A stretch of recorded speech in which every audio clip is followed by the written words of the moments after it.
You thought it was love. But what if it was just a wound looking for someone to bleed on? In the name of love, we chase, we lose, we suffer. But what if the pain isn't an accident? What if it's the very architecture of our attachment? Today, on Unmask, we reveal the dark truth behind love and why your deepest desires might be your greatest traps. Love, in its purest form, has always been a mystery that both nourishes and torments the human soul. From ancient myths to modern psychology, we have tried to define it, capture it, and possess it. But love, true love, often slips away the moment we attempt to control it. What most people experience isn't love. It is attachment disguised as love. And attachment, by its very nature, is rooted in fear. The fear of loss, of loneliness, of insignificance. In the language of depth psychology, attachment is the ego's attempt to preserve itself. It latches onto another person not out of genuine devotion, but out of a deep-seated need to be validated, seen, and accepted. We mistake this desperate need as passion. We mistake intensity for intimacy. We believe that without this person we are nothing. But that belief doesn't come from love. It comes from the wounded child within, the unhealed shadow. Carl Jung once said, "Where love rules, there is no will to power. And where power predominates, their love is lacking." In many relationships, what appears to be love is actually the will to power, the need to possess, to control, to be the center of someone else's universe. The fear of abandonment fuels obsessive behaviors, jealousy, manipulation, all while we call it romance. Love does not bind. It liberates. But most of us aren't ready for that kind of love because it demands the death of our illusions.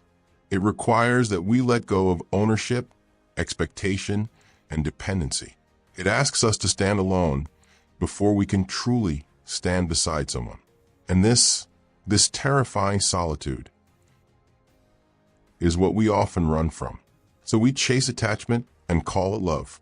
We stay in toxic cycles because we fear the emptiness that follows detachment.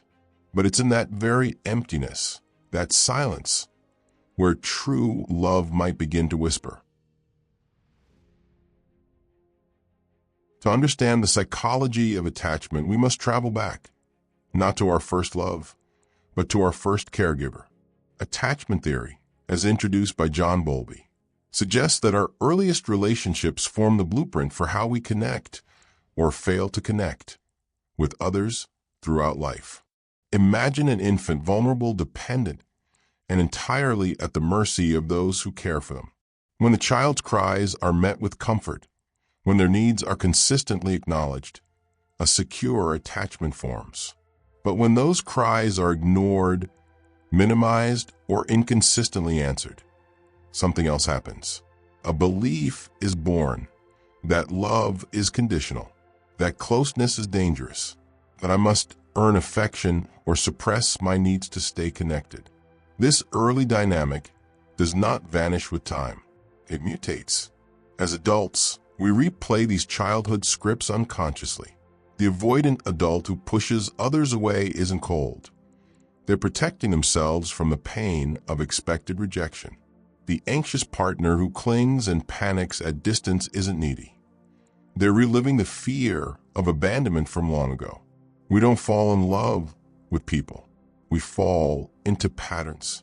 And unless we bring these patterns into consciousness, we repeat them endlessly. These attachment styles become our default. Society reinforces them. Media romanticizes them. We come to believe that chaos is passion, that jealousy is proof of love, and that without suffering, there is no depth. We are conditioned not just by personal history, but by collective myths, by movies, books, music, all echoing the same message. To love is to lose yourself. But that is not love. That is enmeshment. True connection arises not from need, but from wholeness. But how many of us have truly faced our inner void long enough to become whole? We seek love to fill the absence within, but that absence is a mirror reflecting our unresolved inner child. And until that child is seen, held, and healed, every relationship will be an echo of a forgotten wound. In the realm of love, few are brave enough to confront its darker side. We prefer to bask in the warmth of romance, the poetic high of desire. But love has a shadow, and it is in that shadow that most relationships quietly rot. Carl Jung warned us, everyone carries a shadow, and the less it is embodied in the individual's conscious life, the blacker and denser it is. In love, that shadow often appears as control. It masquerades as care, concern, devotion. But at its core, it is fear. The fear of being abandoned, of being replaced, of not being enough.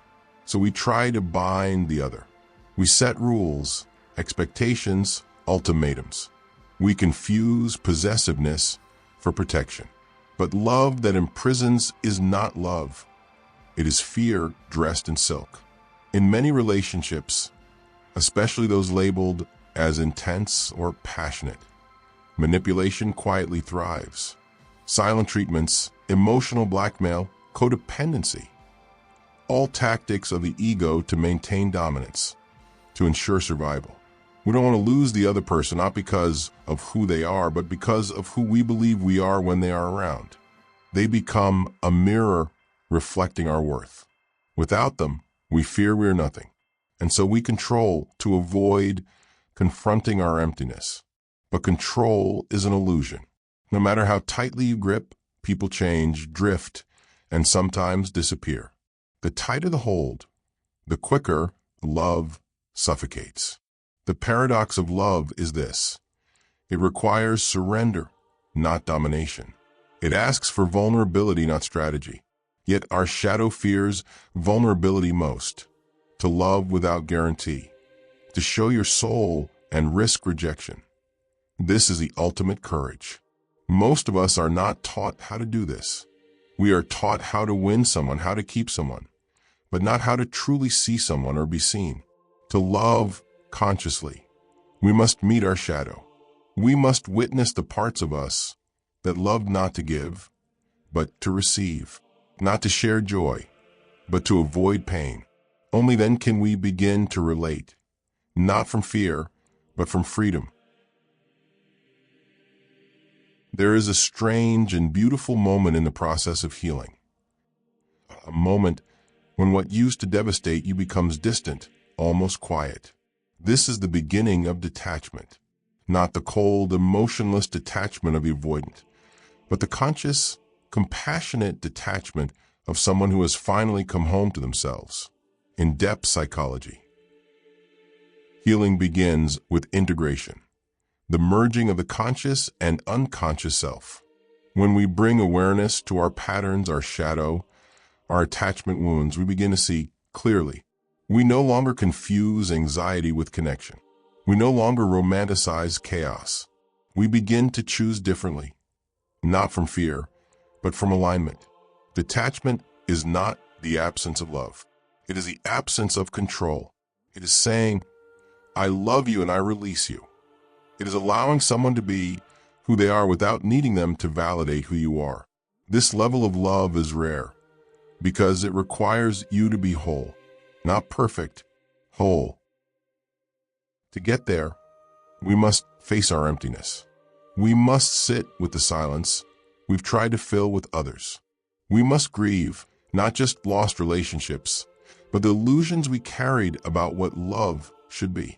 And in that grief, something sacred is born, self-connection. You begin to see that the love you were chasing was never out there. It was always the reflection of the love you withheld from yourself. The fear of being alone was the fear of meeting your own soul. And once you meet it, truly meet it, you realize you are never alone. Conscious love is not about needing someone to complete you. It is about choosing someone from a place of already being complete. It is a dance, not a chain. It is a mirror, not a mask. And once you have tasted this kind of love, you will never again settle for its counterfeit. Love is not the grand illusion we've been sold. It is not the frantic clinging of two incomplete people trying to save each other from themselves. It is not sacrifice without self, nor devotion at the cost of dignity.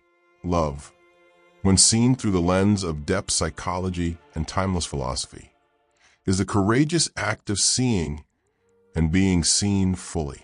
So ask yourself, have you truly loved, or have you merely attached? Have you offered freedom, or silently demanded ownership? Have you faced your own wounds, or projected them onto someone else? This is not an invitation to judge yourself, but to see yourself, because awareness is the first step toward transformation. And love, real love, begins with radical honesty, not just with others, but with the self. Nietzsche once said, "It is not a lack of love, but a lack of friendship that makes unhappy marriages." In the same spirit, we must become our own friend, compassionate, curious, and committed to growth. We must walk beside our inner child and whisper, "You are enough. You do not need to earn love." Only then can we stop chasing and start choosing. In a world that often confuses possession with passion and silence with disconnection, be the one who dares to love differently. Love consciously. Love courageously. And when the old fears rise, as they surely will, meet them with presence, not panic, with wisdom, not wounds. This is your invitation to unmask not just your partners, but yourself, to peel away the layers of illusion, to meet love, not as a fairy tale, but as a sacred path of awakening. Thank you for walking this path with us. If this journey moved you, share it. If it opened something within you, sit with it. And above all, return to yourself again and again. Because the greatest love story you will ever live is the one between you and your soul.